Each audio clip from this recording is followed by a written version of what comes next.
আসসালামু আলাইকুম সম্মানিত দর্শক মণ্ডলী। নভেম্বর মাস আমাদের জাতীয় জীবনে অত্যন্ত একটি গুরুত্বপূর্ণ মাস। চলতি নভেম্বর মাসের কথা বলছি আমি।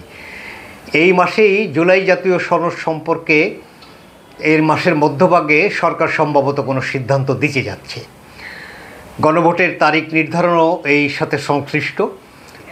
বাংলাদেশে আগামী জাতীয় নির্বাচনের অনেক কিছুই নির্ধারিত হবে এই নভেম্বর মাসের মধ্যে। এর পাশাপাশি নভেম্বর মাসকে কেন্দ্র করে রাজনীতিতে বা রাজধানীতে বিশেষ করে বেশ কিছু উত্তেজনা চলছে। পত্রপত্রিকায় নিউজ হচ্ছে পুলিশ বাহিনী সহ আইনশৃঙ্খলা রক্ষাকারী বাহিনীর তৎপরতাও আজ থেকে বাড়বে এমনটি শোনা যাচ্ছে। তবে আমরা পত্রপত্রিকা এবং মিডিয়ার দায়িত্বশীলতা নিয়ে নানা সময় কিছু প্রশ্ন করি। মিডিয়ায় স্পষ্ট নিউজ হয়েছে এভাবে, নিউজের শিরোনাম যে 13 তারিখ শেখ হাসিনার মামলার রায়কে কেন্দ্র করে উত্তেজনা, সোমবার থেকে অভিযানে নামছে আইনশৃঙ্খলা রক্ষাকারী বাহিনী। এই নিউজের এই শিরোনামে এমন মনে হতে পারে যে নভেম্বর মাসের 13 তারিখে শেখ হাসিনার কোনো মামলার রায় হতে যাচ্ছে।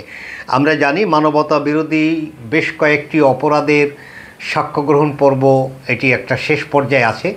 একটি পার্টিকুলার মামলা সাক্ষ্য গ্রহণ পর্ব শেষ হয়েছে। আগামী 13 তারিখ এই মামলার রায় ঘোষণার সম্ভাব্য তারিখটি নির্ধারিত হবে, অথচ মিডিয়া নিউজ করছে 13 তারিখে শেখ হাসিনার রায়কে কেন্দ্র করে বিশৃঙ্খলা। আমি একটু বলি তার আগে যে কিভাবে জিনিসটি। আগামী 13 নভেম্বর ট্রাইব্যুনালের সাবেক প্রধানমন্ত্রী শেখ হাসিনার মামলার রায়ের তারিখ ঘোষণা নিয়ে সংশয় নেই বলে জানিয়েছেন প্রসিকিউটর MH তামিম। গত 9 নভেম্বর দুপুরে আন্তর্জাতিক অপরাধ ট্রাইব্যুনালে ব্রিফিংয়ে তিনি একথা জানান। তিনি বলেন, রাজনীতিতে যাই হোক 13ই নভেম্বর শেখ হাসিনার মামলার রায়ের তারিখ ঘোষণা নিয়ে কোনো উদ্বেগ নাই। এছাড়াও 13ই নভেম্বর রায় ঘোষণা করা হবে না, ওই দিন কবে রায় ঘোষণা করা হবে সেই দিন ঠিক করা হবে। এই হচ্ছে আসল কথা। অথচ পত্রপত্রিকা কিভাবে নিউজ করছে আমি আপনাদেরকে একটু পড়ে শোনাই। এটি মানে কতটা দায়িত্বপূর্ণ আচরণ আর কতটা দায়িত্বশীল আচরণ সেটি বিবেচনার জন্য আমি দর্শকদের কাছে অনুরোধ করছি। নিউজের শিরোনাম হলো 13 নভেম্বর শেখ হাসিনার রায় ঘিরে উত্তেজনা, সোমবার থেকে মাঠে নামছে আইনশৃঙ্খলা বাহিনী। তারা নিউজটি এভাবে করছে, ক্ষমতাচ্যুত সাবেক প্রধানমন্ত্রী স্বৈরাচার শেখ হাসিনার বিরুদ্ধে মানবতা বিরোধী অপরাধের মামলার রায় ঘোষণার সম্ভাব্য তারিখ 13ই নভেম্বরকে কেন্দ্র করে, খেয়াল করুন, রায় ঘোষণার সম্ভাব্য তারিখ 13ই নভেম্বরকে কেন্দ্র করে রাজধানীসহ সারা দেশে উত্তেজনা বিরাজ করছে। সামাজিক যোগাযোগ মাধ্যমে ছড়িয়ে পড়ছে নানা ধরনের গুজব ও অপপ্রচার, যার মধ্যে রয়েছে গণসমাবেশ ঘটিয়ে বিশৃঙ্খলা সৃষ্টি, লকডাউন ঘোষণার গুজব, গুরুত্বপূর্ণ স্থাপনায় হামলা এবং যানবাহনে অগ্নিসংযোগের প্রচারণা। এ বিষয়ে পুলিশে যথেষ্ট পদক্ষেপ নিয়েছে। তার একটু আগে বলে নিই, প্রসিকিউটর বলছে 13ই নভেম্বর কবে রায় হবে সেই তারিখটি ঘোষণা হবে। আর আমাদের মিডিয়ার বেশ কিছু গুরুত্বপূর্ণ অংশ তারা বলছে 13ই নভেম্বর রায় ঘোষণাকে কেন্দ্র করে উত্তেজনা। বিষয়টি এমন হয় না যে 13ই নভেম্বরেই রায় হতে যাচ্ছে, এটি কি সঠিক হলো? যাও, এই সম্পর্কে এই 13ই নভেম্বরকে কেন্দ্র করে পুলিশের যে তৎপরতা আমি সেটি একটু উল্লেখ করি। পুলিশের অতিরিক্ত IGP crime and ops Khandakar Rafiqul Islam বলেন, 13ই নভেম্বর ঘিরে বড় কোনো সহিংসতার নির্দিষ্ট তথ্য না থাকলেও সামাজিক যোগাযোগ মাধ্যমে প্রচুর অপপ্রচার চলছে। আমরা এসব তথ্য হালকাভাবে নিচ্ছি না। রাজধানীসহ সারা দেশে চেকপোস্ট বৃদ্ধি, তল্লাশি ও অভিযান জোরদারের নির্দেশ দেওয়া হয়েছে। এছাড়া ঢাকা মহানগর গোয়েন্দা পুলিশের এক কর্মকর্তা জানান, আমরা বিভিন্ন মেসেঞ্জার ও হোয়াটসঅ্যাপ গ্রুপ পর্যবেক্ষণ করছি। ইতিমধ্যে কিছু কর্মীকে গ্রেপ্তার করা হয়েছে, তাদের জিজ্ঞাসাবাদে পাওয়া তথ্যের ভিত্তিতে নতুন অভিযান চলছে। এটি হলো পুলিশের ভাষ্য। এবার এই যে 13ই নভেম্বর কেন্দ্র করে উত্তেজনা, এটির উৎস কী? এটির উৎস হলো পতিত ফ্যাসিবাদী শক্তির কয়েকজন ডাকসাইটে নেতা। এর মধ্যে উল্লেখযোগ্য জাহাঙ্গীর কবির নানক।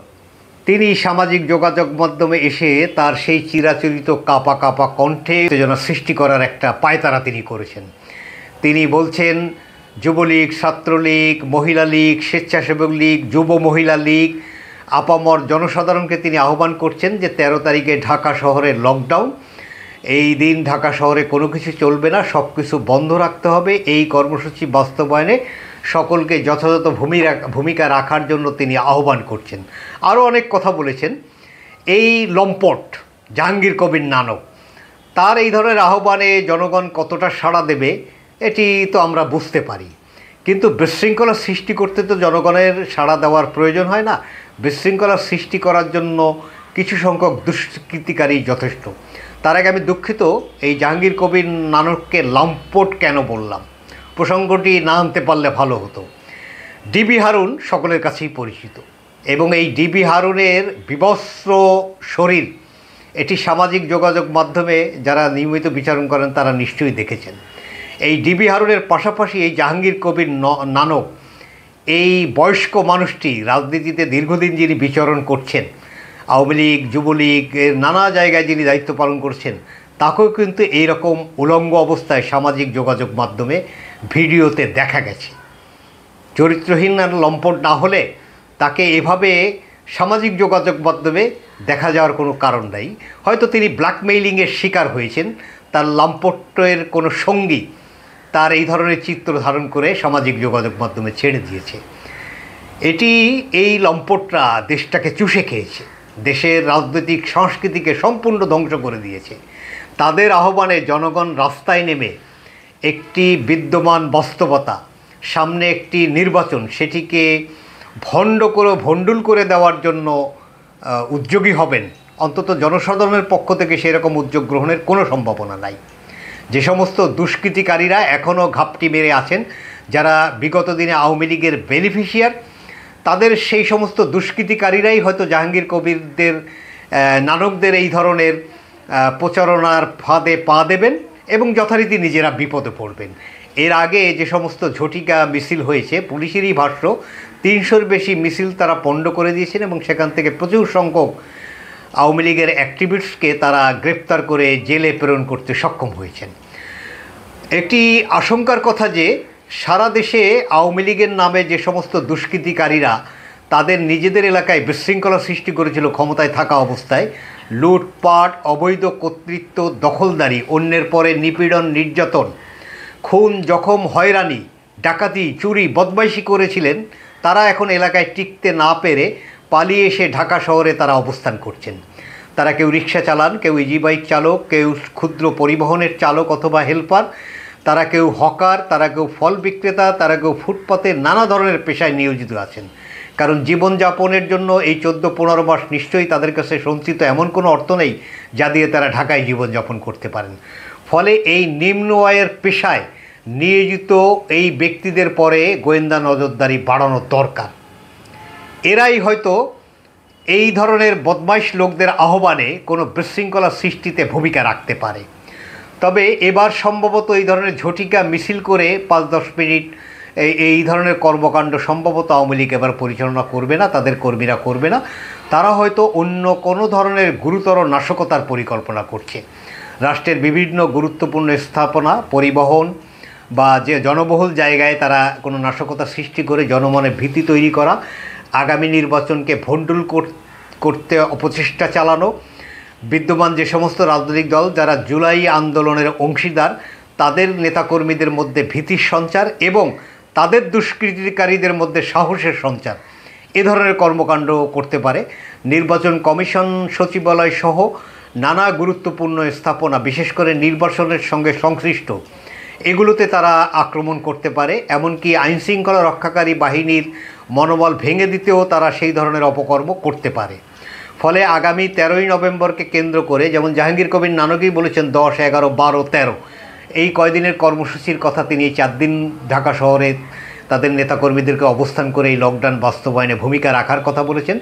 ফলে আইনশৃঙ্খলা রক্ষাকারী বাহিনী বা অন্যান্য যারা সংশ্লিষ্ট তাদেরও এই দিবসগুলোতে সতর্ক থাকার যথেষ্ট জরুরি প্রয়োজন আছে। এছাড়া সাধারণ জনগণ, জুলাই আন্দোলনে অংশগ্রহণকারী সকল রাজনৈতিক দলেরও দায়িত্বশীল ভূমিকা পালনের যথেষ্ট কারণ আছে।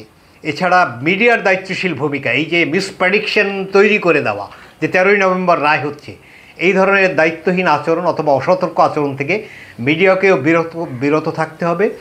রাষ্ট্র একটি নতুন অভিযাত্রায় পদার্পণ করতে যাচ্ছে, সেক্ষেত্রে সকলের সহযোগিতাই একান্ত কাম্য। এই প্রসঙ্গে আমি একটু বলি, ইতিমধ্যে জামাতে ইসলামীর সেক্রেটারি জেনারেল একটি হুমকির ভাষা ব্যবহার করেছেন এভাবে যে 11ই নভেম্বরের মধ্যে তাদের উত্থাপিত দাবি দেওয়া না মানলে 11ই নভেম্বর থেকে ঢাকার চিত্র হবে ভিন্ন। এটি হয়তো জামাতের যে আন্দোলন তারই একটা অংশ, কিন্তু তাদের একথাটাও ভাবা দরকার যে আওয়ামী লীগ ইতিমধ্যে 10, 11, 12, 13 4 দিনের এই বিশৃঙ্খলার কর্মসূচি তারা ঘোষণা করেছে। আমরা ধরেই নিতে চাই যে আওয়ামী লীগের কর্মসূচিতে মদত দেওয়ার কোনো পরিকল্পনা জামাত ইসলামের নাই, এটা আমরা ধরে নিতে চাই। কিন্তু সামাজিক যোগাযোগ মাধ্যমে অনেকেই কিন্তু এগুলোকে মিলিয়ে নানা কথা বলছেন। জামাত ইসলামীর বোধহয় সেটি আমলে নেওয়া প্রয়োজন। যেমন 11ই নভেম্বর ঢাকার চিত্র ভিন্ন হবে, এই কথার অর্থ কী? এই কথার অর্থ হলো এমন একটা পরিস্থিতি তৈরি করা, লোক সমাগম ঘটিয়ে এমন একটা প্রেশার তৈরি করা যাতে করে সরকার তাদের দাবি মানতে বাধ্য হয়, অথবা যে সমস্ত রাজনৈতিক দলের বিরুদ্ধে তাদের অভিযোগ আছে তারাও যাতে তাদের সঙ্গে আলোচনা বা সমঝোতায় রাজি হয়। তা এই ধরনের পরিবেশ তৈরি করতে গেলে যে শক্তি প্রয়োগ করার প্রয়োজন, জামাত ইসলামী সেটি করবে, এটি বিবেচনা করা যায়।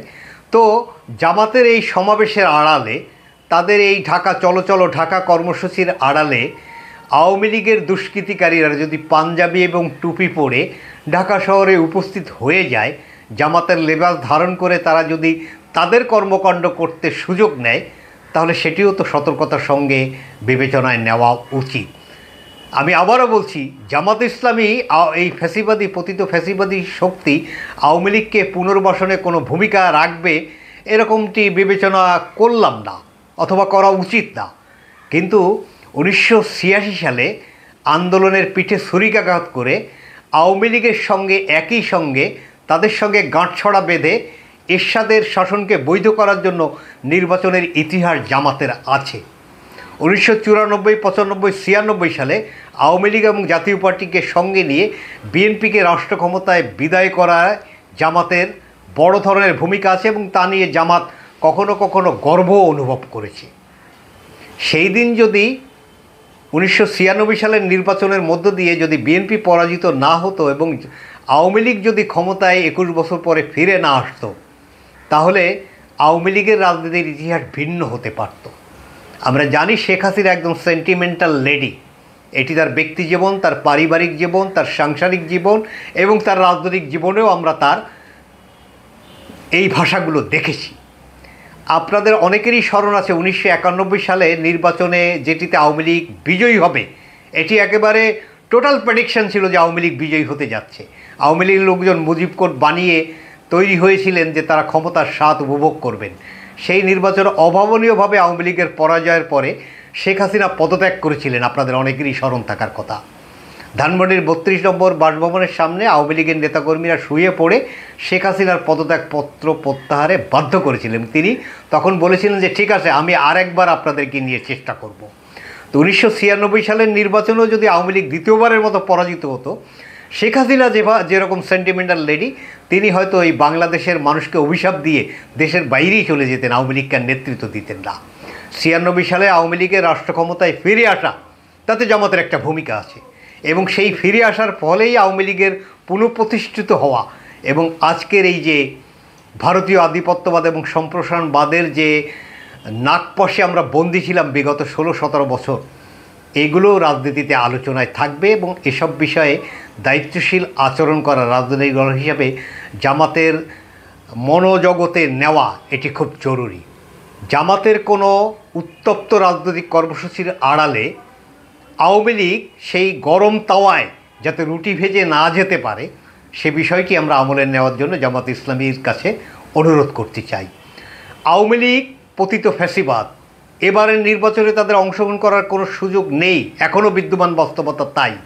কিন্তু আওয়ামী লীগ এই নির্বাচনে তারা অংশগ্রহণ করতে না পারলে নির্বাচনটি ভণ্ডুল করতে চাইবে, এটি তাদের পক্ষ থেকে একটি পদক্ষেপ হতেই পারে। সেই পদক্ষেপে যেন আমরা রসদ না যোগাই কেউ কোনোভাবে।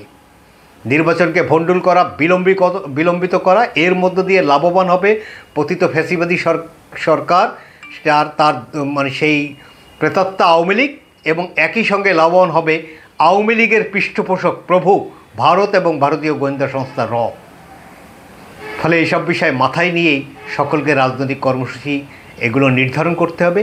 একই সঙ্গে যে কোনো মূল্যে জুলাই আন্দোলনের অংশগ্রহণকারী সকল শক্তিকে আওয়ামী লীগের এই ধরনের অপতৎপরতা এবং বিশৃঙ্খলা এগুলো রুখে দিতে হবে। একই সঙ্গে সরকার, রাষ্ট্র, পুলিশ বাহিনী, আইনশৃঙ্খলা রক্ষাকারী অন্যান্য বাহিনী, সেনাবাহিনী সকলেরও যথাযথ ভূমিকা এই রাষ্ট্রের শৃঙ্খলা এবং আগামী নির্বাচনটিকে সহজভাবে নিষ্পন্ন করা এজন্য খুব জরুরি। সকলের দায়িত্বশীল আচরণ এর প্রত্যাশা করেই শেষ করছি। ধন্যবাদ।